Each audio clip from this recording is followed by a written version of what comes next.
안녕하세요. 아주 참으로 오랜만에 연주와 또 노래를 라이브로 들어서 참 감사합니다. 희망을 봅니다. 이 시간에 말씀을 따라 명령한 대로라는 제목으로 은혜를 나누고자 합니다. 우리 15장 15절을 같이 한번 읽읍시다. 15장 15절 시작. 모세가 여호와의 말씀을 따라 명령한 대로 레위 자손이 채 하나님의 궤를 꿰어 어깨에 매니라. 은혜로우신 아버지 하나님, 이 시간에 저희들 예배합니다. 저희들이 모두가 함께 모여 예배할 그날을 희망하며 예배합니다. 성령 하나님께서 우리를 지켜주시고 인도하여 주옵소서. 예수님의 이름으로 기도합니다. 아멘. 사람은 누군가를 따르거나 또는 무엇인가를 따릅니다. 그런데 그 누군가 또는 무엇인가를 어떻게 따르느냐에 따라서, 즉 누구를 따르고 무엇을 따르느냐에 따라서 삶의 열매가 달라집니다. 그러면 우리는 무엇을 따라야 합니까? 다윗은 왕이 되고 나서 다윗성에 자기를 위하여 궁전을 세웠습니다. 그는 하나님의 궤에 둘 곳을 마련하고 그것을 위하여 장막을 쳤습니다. 지난번에 옮기려다 실패했던 그 궤를 다시 옮기려고 합니다. 그는 무엇을 합니까? 15장 2절을 봅시다. 다윗이 이르되 레위 사람 외에는 하나님의 궤를 맬 수 없나니 이는 여호와께서 그들을 택하사 여호와의 궤를 메고 영원히 그를 섬기게 하셨습니다. 다윗은 레위 사람 외에는 하나님의 궤를 옮길 수 없음을 알았습니다. 여호와께서 그들을 택하시고 그들에게 그 사명을 주셨기 때문입니다. 다윗은 어디로 궤를 옮기려고 합니까? 3절은 말씀하죠. 다윗이 이스라엘 온 무리를 예루살렘으로 모으고 여호와의 궤를 그 마련한 것으로 메어 올리고자 하여. 다윗은 여호와의 궤를 예루살렘으로 올리고자 합니다. 예루살렘은 지금 현재 정치적인 중심지죠. 그런데 다윗은 그 정치적 중심지를 영적 중심지로 만들려고 합니다. 하나님이 예루살렘과 함께 하시면 영적 중심지가 되지요. 언약궤는 하나님의 함께 하심을 상징합니다. 다윗은 자기가 다스리는 나라가 아닌 하나님께서 다스리시는 하나님의 왕국을 만들려고 하는 것이죠. 다윗은 그 일을 위해서 누구를 모았습니까? 15장 4절은 이렇게 말씀합니다. 다윗이 아론 자손과 레위 사람을 모으니. 아론 자손은 제사장이죠. 다윗은 제사장과 레위 사람을 모았습니다. 이 사실이 역대기 청중에게 주는 의미는 무엇일까요? 하나님의 일을 할 때 전문가의 중요성을 가르칩니다. 제사장과 레위 사람을 모았다는 데 뜻이 있는 것이죠. 역사에서 다윗은 예루살렘 성막에 사독과 아비아달을 두 제사장으로 세웠습니다. 다윗의 큰아들 아도니아가 아비아달의 힘을 잇고 자기가 다윗 왕의 후계자가 되고자 했습니다. 하지만 다윗은 하나님의 뜻에 따라서 솔로몬을 왕으로 세웠죠. 솔로몬은 왕이 되고 나서 자기를 반대했던 아비아달의 대제사장의 직분을 파면하고 그를 아나돗으로 추방했습니다. 사독이 대제사장 유일한 가문이 되었죠. 그런데 주전 586년 예루살렘이 망하자 사독의 후손은 포로로 잡혀갔습니다. 그들은 포로 생활을 마치고 예루살렘으로 돌아왔는데 레위 사람들을 인정하지 않았습니다. 당시 보통 사람도 레위 사람을 무시했습니다. 그래서 그들에게 생활비를 주지 않았습니다. 레위 사람들은 먹고 살기가 힘들어서 삶의 현장으로 도망했습니다. 역대기는 그 청중에게 제사장과 레위 사람의 전문성을 인정하기를 바랍니다. 하나님의 사역을 섬길 때 제사장은 제사장으로서, 레위 사람은 레위 사람으로서, 또 평신도는 평신도로서 서로를 인정하고 서로 합심 동역하기를 바라고 있습니다. 그렇게 할 때 생명사역 역사에 쓰임받을 수 있고 하나님의 영광을 나타낼 수 있기 때문입니다. 다윗이 모았던 사람은 누구이며 그 수가 얼마입니까? 다윗은 레위의 둘째 아들 그앗 자손을 먼저 모았는데 그앗 후손은 언약궤를 돌보고 옮기는 데 책임을 졌죠. 또 셋째 아들 무라리 후손을 모았습니다. 큰아들 게르솜 후손도 모았습니다. 그 밖에 필요한 많은 사람들을 다윗은 모았습니다. 그리고 다윗은 제사장 사독과 아비아다를 불러서 몸을 성결하게 하여 궤를 옮기도록 했습니다. 전에는 규례대로 하지 않아서 여호와께서 그들을 찢으셨죠. 그런 실패의 경험이 있기 때문에 이번에는 제사장들과 레위 사람들을 철저히 준비해서 하나님의 궤를 옮기는 그 사역에 쓰도록 합니다. 그들은 왜 그렇게 했습니까? 15장 15절은 다시 보십시다. 우리 한번 읽어볼까요? 15장 15절 시작. 모세가 여호와의 말씀을 따라 명령한 대로 레위 자손이 채에 하나님의 궤를 깨워 어깨에 매이니라. 이번에는 다윗은 철저하게 하나님의 말씀을 따라 명령한 대로 그대로 언약궤를 옮기려고 합니다. 여기에는 무슨 뜻이 있을까요? 실패를 거울 삼아 말씀에 철저하게 순종하는 모습을 배웁니다. 한 번의 실패는 누구나 할 수 있습니다. 실패하지 않으면 좋지만 실패했을지라도 다시 그것에서 벗어날 수 있는 길이 있는 것이죠. 그것은 무엇입니까?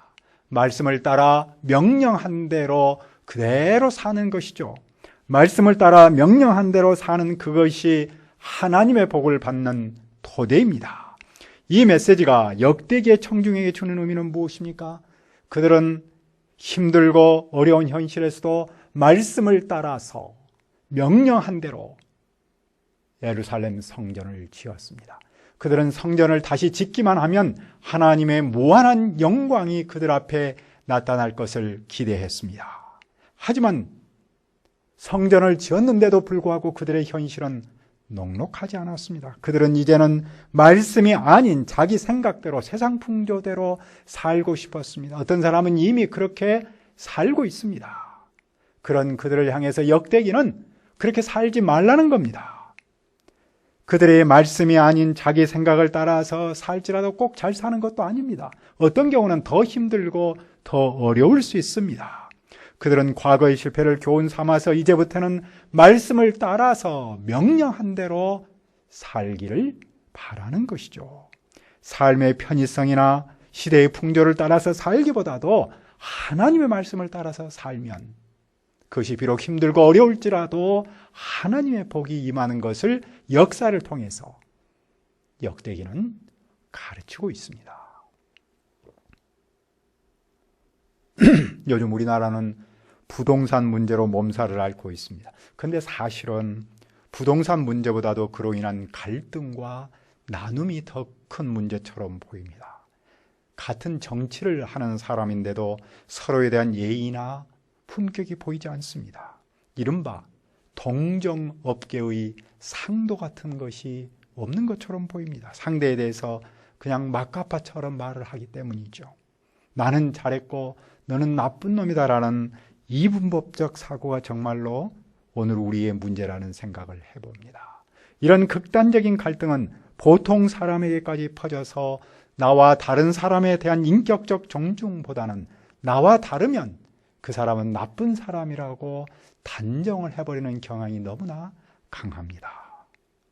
그래서 어떤 사람은 진영 논리에 따라서 그냥 삶이 팍 피어나는 것 같고 또 어떤 사람은 지나치게 인생을 망쳐버린 것처럼 보입니다.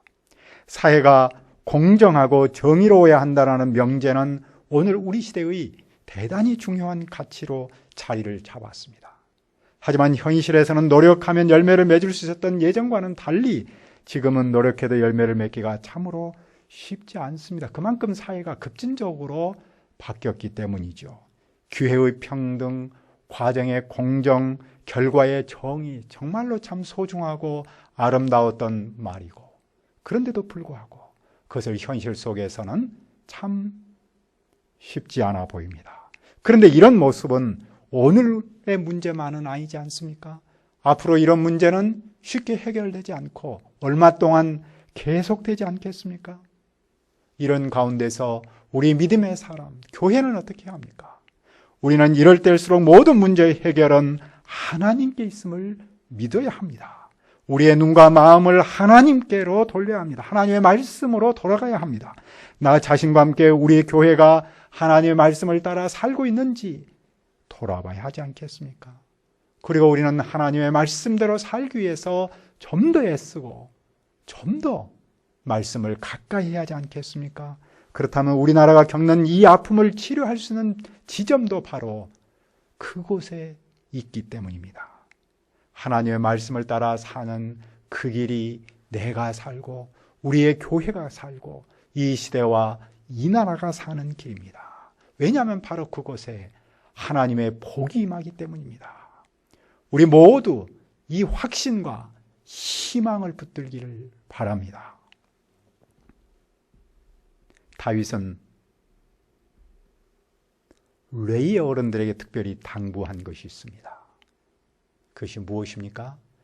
찬양대를 세우고 비파와 수금과 재금 등의 악기를 울려서 즐거운 소리를 크게 내도록 합니다.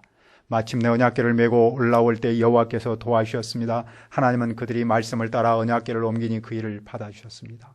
모든 사람이 다 크게 노래하고 악기를 연주하고 춤을 추며 기뻐했습니다. 하지만 사울의 딸 미갈은 다윗이 춤추는 모습을 보고 업신여겼습니다. 그녀는 언약궤에 관심이 없었습니다. 그런 그녀는 어두움에 빠집니다. 한편 다윗은 궤를 메고 들어가서 무엇을 합니까? 16장 1절을 보십시오. 하나님의 궤를 메고 들어가서 다윗이 그것을 위하여 친 장막 가운데 두고 번제와 화목제를 하나님께 드리니라. 언약궤가 마침내 예루살렘에 도착했습니다. 예루살렘은 정치의 중심이면서 영적 중심으로 자리를 잡았습니다. 이스라엘의 중심에 하나님이 계시고 그분의 언약궤의 말씀이 있습니다. 다윗은 그 하나님께 번제와 화목제를 드립니다. 다윗은 여호와 이름으로 백성을 축복하고 빵과 과자를 선물합니다. 레위 사람을 세워서 여호와의 궤를 섬기며 찬양하도록 합니다. 그 대표는 그 유명한 아삽입니다. 그들은 먼저 감사의 노래를 했습니다. 그들이 부르는 감사의 노래는 무엇입니까? 16장 8절을 보십시오. 너희는 여호와께 감사하며 그의 이름을 불러 아뢰며 그의 행하신 일을 만민 중에 알릴저라. 이 말씀은 감사라, 불러라, 알려라라는 명령형입니다. 여호와께 감사하고 그분의 이름을 부르고 그분이 하신 일을 알리는 그것이 감사의 노래의 핵심입니다. 그분께 노래하며 찬양하고 그분의 기사를 전하는 사람, 그분의 성호를 자랑하고 그분을 구하는 사람은 마음이 즐겁습니다. 여호와 그분의 능력을 구하는 사람은 그분의 얼굴을 항상 찾을 수밖에 없겠죠. 여호와를 찾은 다음에는 무엇을 해야 합니까? 그분이 행하신 기사와 이적과 입의 법도를 기억해야 합니다. 그분은 바로 그들의 여호와 하나님이십니다. 그분의 말씀은 온 땅에 있습니다. 그분의 말씀을 영원히 기억해야 합니다. 그 말씀의 내용이 무엇입니까? 그 내용은 여호와께서 아브라함에게 하신 언약이며 이삭에게 하신 맹세입니다. 야곱에게 세우신 율례, 즉 영원한 언약입니다. 그것은 무엇입니까? 하나님께서 아브라함과 이삭과 야곱에게 그리고 그 후손에게 가나안 땅을 주어서 그것을 기업으로 삼게 하시겠다는 것이었죠. 그때 이스라엘은 수가 적어서 보잘것이 없었고 그 땅에서 객이었습니다. 그들은 이 민족에서 저 민족에게로 이 나라에서 다른 백성에게로 유랑했습니다. 그런데 여호와께서 사람이 그들을 해하지 못하도록 보호하셨습니다. 오히려 그들을 괴롭히는 세상 왕들을, 다른 나라 왕들을 꾸짖으셨습니다. 여호와는 언약에 기초하여 왕과 선지자를 보호했습니다. 그러면 언약궤가 돌아온 것을 두고 그들은 왜 여호와께 감사하며 구하고 기억해야 합니까? 그것은 바로 하나님의 임재를 상징하는 언약궤가 예루살렘에 도착한 것은 하나님께서 조상에게 하셨던 그 약속이 이루어졌음을 보여주기 때문입니다. 하나님은 그 백성이 약속의 땅에서 거룩한 제사장 나라로 살 것을 약속하셨습니다. 그리고 하나님께서 그들과 영원히 함께 하실 것을 약속하셨습니다. 그런데 마침내 예루살렘 그곳에 언약궤가 왔으니 그 하나님의 약속이 이루어졌다는 사실을 온 세상에 공표하고 있는 것입니다. 그러므로 이 메시지가 역대기 청중에게 주려고 하는 의미는 무엇일까요? 그들은 아브라함, 이삭 그리고 야곱이 처음 언약을 받았을 때처럼 그 수가 적었습니다. 강도에게 비해 초라했습니다. 다윗이 예루살렘에 왕궁을 지었을 때도 그 수가 많지 않았습니다. 하지만 하나님께서 그 백성을 보호하셨습니다. 복을 주셨습니다. 이 하나님, 즉 과거 역사를 돌아보며 그때 일하셨던 여호와를 깨닫고 기억하며 감사하면 현재와 미래를 볼 수 있죠. 희망을 품고 하나님의 백성으로 나아갈 수 있습니다. 그리고 그들은 또 무엇을 노래할 수 있습니까? 16장 23절을 보십시오. 온 땅이여 여호와께 노래하며 그의 구원을 날마다 선포할지라. 그들은 구원을 날마다 전해야 합니다. 그분의 영광을 모든 민족 중에 그분의 기이한 행적을 만민 중에 선포해야 합니다. 왜냐하면 여호와는 위대하시기 때문입니다. 여호와는 어떤 신보다 두려운 분이기 때문입니다. 만국의 모든 신은 헛것이나 여호와께서는 하늘을 지으신 창조주 하나님이십니다. 존귀와 위엄이 그분 앞에 있으며 능력과 즐거움이 그분의 초소에 있습니다. 그러므로 모든 나라와 민족은 영광과 권능을 여호와께 돌려야 합니다. 여호와의 이름에 합당한 영광을 돌려야 합니다. 그리고 그분 앞에 나갈 때 빈손이 아닌 재물을 들고 나가서 경배해야 합니다. 하늘은 기뻐하고 땅은 즐거워하며 모든 나라는 이렇게 고백해야 합니다. 여호와께서 온 세상을 통치하신다. 그리할 때 무슨 일이 일어납니까? 16장 33절을 읽읍시다. 16장 33절 시작. 그리할 때 숲속의 나무들이 여호와 앞에서 즐거이 노래하니 주께서 땅을 심판하러 오실 것이미로라. 숲의 나무들이 여호와 앞에서 즐겁게 노래할 때 주님께서 심판하러 오십니다. 여호와께서 심판하러 오심을 통해 무엇을 배웁니까? 여호와는 세상을 통치하시는 분입니다. 세상을 통치하시는 여호와는 동시에 세상을 심판하십니다. 그분의 말씀을 따라 명령대로 살면 구원받습니다. 하지만 그분의 말씀대로 살지 않고 자기 생각대로 살면 심판받습니다. 고대 사회에서는 나라의 운명이 그의 신의 운명과 함께했습니다. 포로호기 공동체는 제국의 통치는 막강한데 이스라엘은 연약하다고 생각했습니다. 그들의 하나님 여호와는 너무 연약해 보이고 저 페르시아의 신은 강해 보인 것처럼 생각했습니다. 그러나 성경은 그런 그들의 생각에 정면으로 도전합니다. 세상의 신은 헛것이고 오직 여호와만이 창조주이십니다. 그분이 세상을 통치하고 세상을 심판하십니다. 따라서 그 여호와께 새로운 믿음과 희망을 품고 그분의 말씀을 따라 살아야 합니다. 그리고 그 일은 여호와께 감사함으로 시작합니다. 그분은 선하시며 인자하심이 영원합니다. 그분이 우리를 만국 가운데서 건져내셨습니다. 그러므로 우리는 여호와 하나님을 영원부터 영원까지 송축합니다. 다윗이 언약궤를 섬길 사람을 임명하며 세울 때 무엇을 강조합니까? 16장 40절을 읽읍시다. 시작. 항상 아침 저녁으로 번제단 위에 여호와께 번제를 드리되 여호와의 율법에 기록하여 이스라엘에게 명령하신 대로 다 준행하게 하였고. 다윗은 자기가 말씀을 따라서 명령대로 언약궤를 옮겼습니다. 이제 그 언약궤를 구체적으로 섬길 그 사람들도 바로 말씀대로 명령하신 대로 다 준행하도록 말합니다. 그러면 오늘 우리는 무엇을 따라 살아야 합니까? 여호와의 말씀을 따라 그 명령대로 살아야 합니다. 여기에 삶에서 만나는 문제 해결의 답이 있습니다. 물론 우리의 삶의 현장은 말씀을 따라 살기에 절대 만만하지 않습니다. 하지만 우리의 교회가 여호와의 말씀을 따라서 살아서 서로 갈등하고 나뉘는 이 나라에 하나됨과 희망을 줄 수 있기를 기도합니다.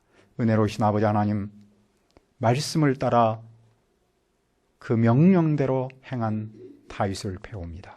바로 그곳에 하나님의 복이 있습니다. 이 나라가 여러 가지로 많이 갈등하고 나뉘고 아파하고 있습니다. 이런 상황에서 우리의 교회가 또 오늘 우리의 믿음의 사람이 여호와의 말씀을 따라 살기를 바랍니다. 그래서 서로 갈등하고 나뉘는 이 나라에 우리의 교회가 하나님과 희망을 줄 수 있기를 기도합니다. 감사하고 예수님의 이름으로 기도합니다. 아멘.